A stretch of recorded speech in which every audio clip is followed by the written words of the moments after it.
Team के अंदर grouping की खबरें भी हमारे पास सामने आती हैं। ऐसा है कुछ जिसकी वजह से जो है वो परफॉर्मेंस खराब होती है, बल्कि अब तो ऐसा लग रहा है कि कोचिंग स्टाफ में भी ग्रुपिंग नजर आ रही है। देखिए, मैं बहुत पीछे नहीं जाता। कल की बात देख लें, आपने T20 का स्क्वाड अनाउंस किया है और आपने सलमान अली आगा को वहां पे कैप्टन अनाउंस किया है और शादाब खान जिसकी जगह नहीं बनती थी टीम में, पर वो सीनियर प्लेयर है, सलमान अली आगा से सीनियर है और वो सलमान अली आगा के लिए मतलब एक आपने ग्रुपिंग की बुनियाद रख दी ना टीम में। शादाब को आपने वाइस कैप्टन रख दिया। अब Salman Ali Agha as junior player और उसका T20 के अपने उसने 7-8 मैच खेले हैं। आप उसको एक सीरीज बाद आपके किस तरह होगा कि टीम के अंदर जो नए प्लेयर हैं वो सलमान अली आगा की ज्यादा बात माने और शादाब की ना माने, जो पैराशूट से आया और वाइस कैप्टन आया। तो ग्रुपिंग की तो ये प्रूव है, मतलब मैं किसी भी इल्जाम नहीं लगा रहा, मैं सिंपली कह रहा हूं आप खुद सोचें कि इस माइंडसेट के साथ ग्रुपिंग बनेगी कि नहीं बनेगी। और दूसरी चीज, ये जो अभी बुक की बात कर रहे थे, बीपन की जो बुक है डबल बी जिसको कहते हैं, बीपन बुक के 90% जो उनकी अपनी मतलब है कि वो इंडिया को जब भी फेवरेट करार देते हैं 90% उनकी वो पेशन गोई सही साबित होती है। ठीक है। सो अब उसके पीछे भी साइंस है। देखें इस पूरी ट्रायंगल को देखें, आईसीसी के अंदर वो लोग बैठे हैं मैनेजमेंट में जो इंडियन है। आईसीसी की आप मतलब उसकी चेयरमैनशिप से लेके नीचे जनरल मैनेजर, असिस्टेंट मैनेजर सारे इंडियंस बैठे हैं। अब आईसीसी जिन लोगों से बातचीत करके टूर्नामेंट डिजाइन करती है, इनके ब्रॉडकास्टर जो लोग खरीदते हैं वो फिर इंडिया से हैं। तो वो पूरा एक ट्रायंगुलर है जो इन चीजों को शेप करता है। और मुबशर साहब ने बहुत अच्छी बात की शुरू में कि ये टूर्नामेंट होम ग्राउंड से भी ज्यादा एडवांटेज मिला है इंडिया को। मतलब मैं बार बार ये कह रहा हूं कि होम ग्राउंड में भी इंडिया को घूमना पड़ता पूरा इंडिया। ठीक है, एडवांटेज पे भी बात करेंगे। अभी मुबशर साहब को गुफ्तगू में शामिल कर लेते हैं। मुबशर साहब, जिस तरह आपने ग्रुपिंग की बात की है, मौजूदा प्लेयर्स में जो टीम के अंदर होते हैं उसमें ग्रुपिंग की तो बात चलती है, लेकिन साबिक प्लेयर्स जो हैं उनमें भी ग्रुपिंग चल रही है। अब जिस तरह आपने मोहम्मद हफीज को देखा, उसने कहा कि 90 के प्लेयर्स ने कोई भी लेगेसी नहीं छोड़ी है हमारे लिए। तो क्या आप समझते हैं कि वाकई सिर्फ तनकीद ही कर रहे हैं, उन्होंने कोई लेगेसी नहीं छोड़ी और आगे आने वाले प्लेयर्स के लिए कुछ भी ऐसा नहीं छोड़ा कि वो उससे सीख कर कुछ आगे परफॉर्म कर सके? यार असल में आप लोगों का प्रॉब्लम है कि आपको सिर्फ अच्छी अच्छी बातें सुननी है। आपको ऐसे लोग चाहिए कमेंट देते हुए कि जो आगे कहे नहीं पाकिस्तान में बड़ा टैलेंट है, इंशाल्लाह हम ठीक हो जाएंगे, अगला मैच हम जीत जाएंगे, अगला टूर्नामेंट हम जीत जाएंगे, देखिए हमने ये कर देना है। ड्रामे की बातें हैं। आप जस्टिस कयूम की रिपोर्ट उठा के देखें, किस किस प्लेयर के ऊपर इल्जाम है कि उसने मैच फिक्सिंग की है, उसने पैसे खाए हैं। और उन प्लेयरों के नीचे आप देख लें कौन कौन आपकी अभी तक सिलेक्शन में हर जगह पे इन्वॉल्व है। शादाब की बात की है जुल्करनैन ने। जुल्करनैन असल में एक शरीफ रिपोर्टर है, इसे खुलकर नहीं बताया, मैं आपको खुलकर बता देता हूँ। वो सकलैन मुश्ताक का दामाद है। बाकियों के भी मैं बता देता हूँ। अब आप मेंटोर्स को देख लें, 50-50 लाख रुपया आप 5 मेंटोर्स को दे रहे हैं। उन मेंटोर्स की सुपरविजन वहाब रियाज कर रहा है 60 लाख रुपया लेके। यार आप मुझे बताइए, ये वो लोग नहीं है जिनको कभी स्कॉटलैंड यार्ड ने पकड़ा, कभी किसी ने पकड़ा। अगर इनको बनाया हुआ आपने मेंटोर्स, तो आपकी टीम में ग्रुपिंग तो होनी है और आपकी टीम में सिर्फ वो रह जाएंगे, जुआरिये रह जाएंगे, जुए खेलने वाले रह जाएंगे, सट्टा खेलने वाले रह जाएंगे।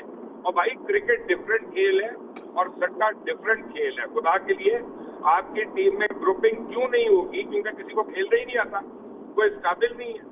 आपने सलमान अली आगा के नीचे शादाब खान को जो डाला है, सिर्फ इसलिए डाला है कि 2 मैचों के बाद आपने सलमान अली आगा को हटाना है वहां से। मैं भी आपको बता रहा हूँ, ये ग्रुपिंग होती है। आप लोगों को नजर नहीं आ रहा। कोई टैलेंट नहीं है इस मुल्क में, गलत फहमी का शिकार मत रहे।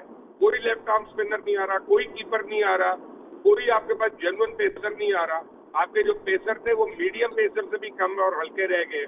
ये नहीं हो, ना सिर्फ गेंद हल्की फेंक रहे हैं बल्कि उनसे तो स्विंग नहीं होती। ये शुएब मोहम्मद साहब आपके पैनल पे हैं।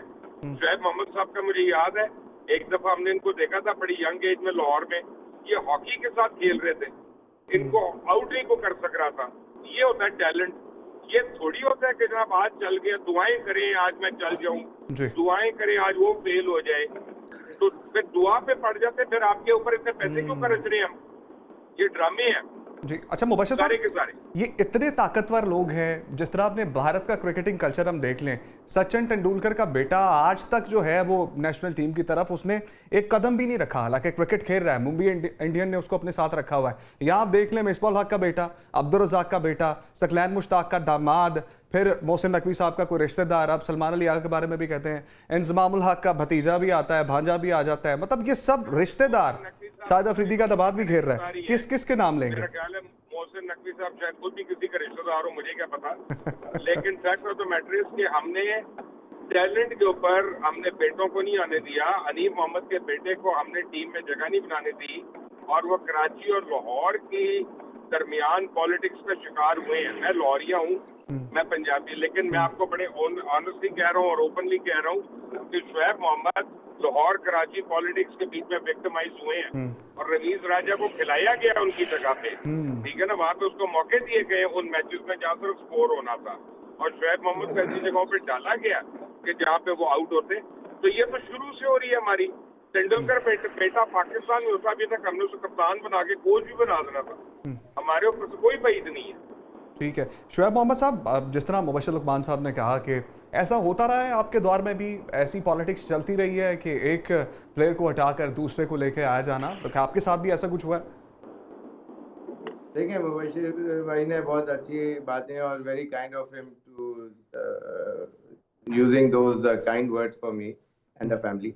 बात यह है कि इसमें कोई शक नहीं कि एक इंसान और मुबश्शिर भाई के लिए शायद ये भी इंफॉर्मेशन हो, अब मुझे अपने मुंह से शायद कहना ही पड़ेगा कि दुनिया में सिर्फ 5 टेस्ट क्रिकेटर्स हैं जिन्होंने 5 लगातार टेस्ट मैच में 5 लगातार सेंचुरियां की हैं अगेंस्ट वन कंट्री।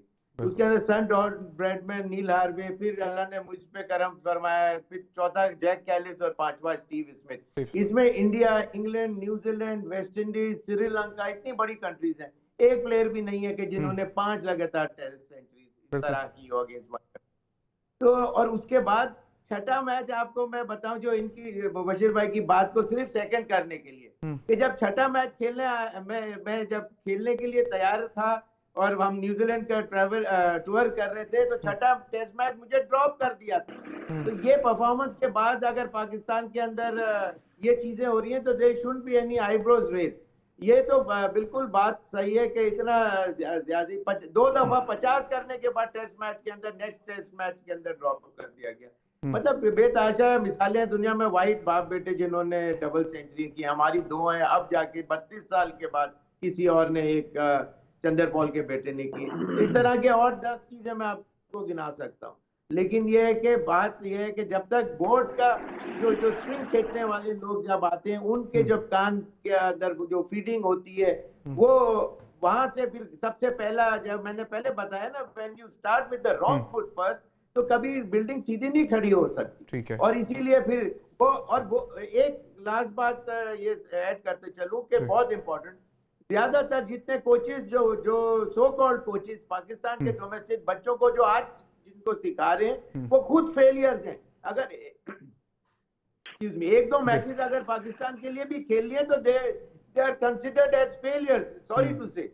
लेकिन ये तो कुदरत की बात होती है, किसी को मौका ज्यादा मिलता है, कोई अच्छा परफॉर्म कर जाता है। ठीक है। तो जो you are what you eat, जो खुद खेला है, खुद सीखा है, वही सिखाएंगे ना आगे। किताब पढ़ने से आप एक्सपर्ट ही बन जाते। ठीक है। You got to be a teacher right at the top position. ठीक है। तो पाकिस्तान में सारे जो कोचेज और ये सारी किताबें पढ़ के आगे बच्चों को सिखा रहे हैं, इसीलिए ये नेक्स्ट 5-10 इयर्स में भी यही सिलसिला चलता रहेगा। ठीक है। यू गॉट टू अंडरस्टैंड, हमारे टाइम के ऊपर जो प्लेयर जो थे, वो दूसरा जो अगर साइडलाइन बेंच पे बैठा होता था, ही वाज इक्वली केपेबल। अगर उसको मौका मिल जाता था, तो जो आप, अगर मैं परफॉर्म कर रहा हूं और अगर मैं फॉर सम रीजन बाहर हो गया हूं, तो वो फिर स्कोर कर देता था। और क्रिकेट में तो इस तरह है, you are bound to get out sooner और लेटर। तो कोई फेलियर भी आएगा, बैटिंग के अंदर तो ऐसे ही होता है, तो फिर दूसरे को चांस मिलता है। ठीक है, फिर दूसरे को चांस मिलता है। हाँ, तो कुछ भी नहीं करा हुआ है, फिर भी आपको हीरोइक वेलकम दे दिया जाता है। और टीम के अंदर आइदर कोच या कैप्टन, और लुकमान साहब ने बिल्कुल सही कहा कि ये सिर्फ मूव जो है शादाब को लाने की एज अ वाइस कैप्टन, कि उसको अभी 4 मैचेस के बाद, 2 मैचेस के बाद he'll be considering they'll be considering him as a senior team member. Captain टी20 के अंदर लाने का ये तरीका है। ठीक है, टी20 में डालो और फिर एक परफॉर्मेंस आएगी और फिर बस आगे फिर नाम लेना शुरू कर देंगे। ठीक है, अब्बास को ऐड कर लेते हैं गुफ्तगू के अंदर। अब्बास, जिस तरह हम बात कर रहे हैं ग्रुपिंग के हवाले से, मौजूदा टीम की ग्रुपिंग और फिर 90s के प्लेयर्स की चपकलिश चल रही है, 20s के प्लेयर्स के साथ, तो क्या मौजूदा टीम में हमने तो ये सोचा था, सुना था कि ग्रुपिंग ख़त्म करके ही एक रिजवान को कप्तान बनाकर दोबारा भेजा जा रहा है टीम के अंदर ताकि बाबर ग्रुप और शाहीन ग्रुप के अंदर सुलह करवाई जा सके, तो क्या रिजवान का कप्तान बनना भी सूदमंद साबित नहीं हो पा रहा? वो ग्रुपिंग को ख़त्म नहीं कर पा रहा, क्या खबरें हैं? देखिए, रिजवान और बाबर तो शुरू से एक साथ है। जहां तक आपने ग्रुपिंग की बात की, 2024 वर्ल्ड कप के लिए जब टीम यूएसए जा रही थी, उस वक्त ही बड़ा क्लियर था कि ग्रुपिंग है, और वहां पर भी जिस तरीके से प्लेयर्स का कंडक्ट रहा कि वो ज्यादा इनविटेशंस और मुख्तलिफ प्रोग्राम्स को फोकस करते रहे, उनकी अट्रैक्शन वहां पर वो थी। आपने यूएसए का वर्ल्ड कप का रिजल्ट आपने देखा, 2025 के अंदर भी सेम वही चीज हमें नजर आ रही है कि कहीं से बेहतरी। हम सर्जरी की बात करते हैं, 2024 वर्ल्ड कप से पहले भी टीम का यही हाल था। आमिर को और इमारत वसीम को टीम में बुलाया कि जी पता नहीं रिटायरमेंट वापस ले ली उनकी, पता नहीं उन्होंने क्या कर देना है, वो कुछ भी नहीं कर सके।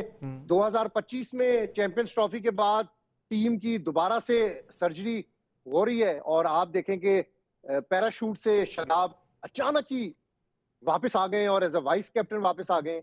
ये सलमान अली आगा 2 मैच में परफॉर्म नहीं करेंगे, ये ग्राउंड बना रहे हैं कि शादाब सीनियर है सलमान अली आगा से, इसको कैरी करवाएंगे। तो ये तो फिर सिलसिला चलता रहेगा, और जब तक आपकी टीम में जो सीनियर प्लेयर्स हैं जो बिल्कुल परफॉर्म नहीं कर रहे, हम परफॉर्मेंस की बात करते हैं। बाबर आजम की आप परफॉर्मेंस देख ले 2 सालों से, उसने आपको कौन सा मैच जितवाया, आपने फिर उसको उधर से उठाकर आपने दूसरी टीम के अंदर उसको डाल दिया। रिजवान की परफॉर्मेंस आप देख लें as a player, as a captain, कौन ठीक है, अच्छी इनिंग्स उसने 1-2 खेली है, लेकिन उससे पाकिस्तान को क्या फायदा हुआ? कुछ भी नहीं हुआ। आपने दोबारा से उसको टीम के अंदर डाल दिया। शाहीन आफरीदी के हवाले से ये बात होती थी कि इनके साथ ग्रुप है, वो अलहदा ग्रुप है, इनकी आपस में चपकलिश है, उसको आपने पहले सजा दी, हटा दिया आपने, और फिर आपने दोबारा से उसको इंडक्ट फौरी तौर के ऊपर कर लिया। अब उसको आप कैरी कर रहे हैं न्यूजीलैंड के साथ भी, और परफॉर्मेंस भी आप देख लें कि शाहीन की क्या परफॉर्मेंस रही। तो ये चीजें जब तक खत्म नहीं होंगी बहुत मुश्किल है। मोहसिन नकवी साहब, मैं एक्सपेक्ट कर रहा था कि इन चीजों का काफी अगर देखें बाहर कॉर्डन्स के अंदर ये इतलात हैं, जब हम बांग्लादेश से टेस्ट सीरीज हारे थे, आपको पता है कि जो मैनेजर और जो मैनेजमेंट की रिपोर्ट थी उसमें बड़ा क्लियर ये था कि टीम फिट नहीं है और यूनाइट नहीं है। लेकिन उसके बाद अच्छा बस क्विकली एक चीज बता दीजिए, औकात में क्विकली एक चीज बता दीजिए, आपके शहर के एक प्लेयर हैं हारिस रऊफ साहब, आजकल उनकी सियासी मीटिंग्स भी बहुत चल रही हैं, कल पार्लियामेंट हाउस में भी नजर आए थे, ख्वाजा आसिफ साहब के साथ मीटिंग करने जब पहुंचे हुए थे। क्या किधर सिंगी है उनके पास कि 70, 80, 90 स्कोर खाते हैं लेकिन फिर भी टीम के साथ रहते हैं? देखिए, पॉलिटिकल इन्फ्लुएंस तो मैं नहीं कह सकता। मुख्तलिफ पॉलिटिशियंस के साथ इस तरह प्लेयर्स होती है, आप अपने हल्के के होते हैं या आपका कोई पर्सनल रिलेशन होता है, ये कोई ऐसी बात नहीं है। लेकिन मेरा नहीं ख्याल कि ख्वाजा आसिफ साहब का कोई ऐसा पॉलिटिकल इन्फ्लुएंस है जो मोहसिन नकवी साहब ले लेंगे और मोहसिन नकवी साहब का इन्फ्लुएंस होगा। मेरा नहीं ख्याल कि ये इस लेवल के ऊपर कोई ऐसी बातचीत होगी।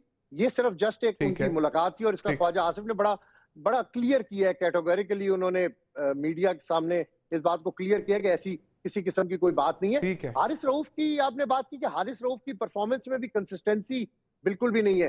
कभी वो बहुत अच्छा परफॉर्म करते हैं और कभी उनकी परफॉर्मेंस बहुत ज्यादा खराब हो जाती है। उनका भी जो इन आउट वाला चक्कर है, हारिस रऊफ भी बाबर आजम, रिजवान, शाहीन और हारिस रऊफ, नसीम शाह, ये 5 प्लेयर्स हैं जिन पर बहुत ज्यादा रिलाय किया जा रहा है। क्रिकेट बोर्ड उन पर बड़ा इन्वेस्ट कर रहा है, लेकिन ये कोई परफॉर्म नहीं कर